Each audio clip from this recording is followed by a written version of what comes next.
dad fara badan baa ku nool shacab ahaan inkastoo Soomaalidu badan tahay qabaa'ilo fara badan oo kalena way degan yihiin xaafad ganacsi oo aad loo yaqaano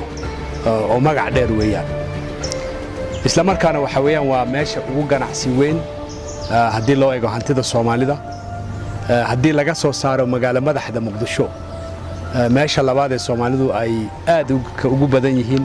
hanti badan iyo dhaqaale fara badan iyo hawlo badan ay ku leeyihiin waa Islii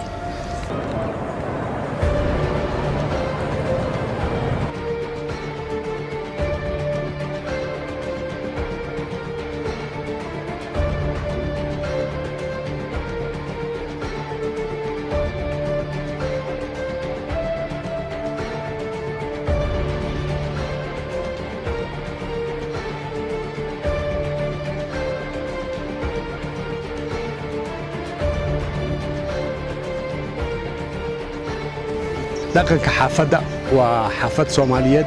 guriyaha dad Soomaaliyeed baa iska leh ganacsiga ugu badan Soomaali waa leh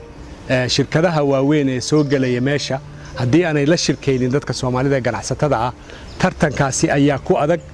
tan labaad xaafadda Islii waa xaafadda ugu qaalisan xagga kirada ama se qiimaha guriyaha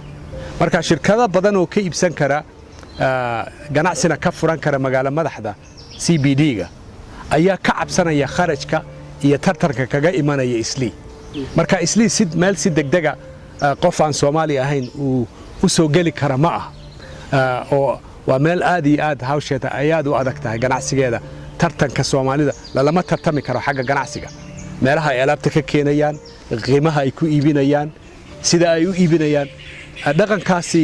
shirkadaha dibadda ee ka imanaya dibadda ee aan Soomaalida ahayn ma yaqaanin lamana tartami karaan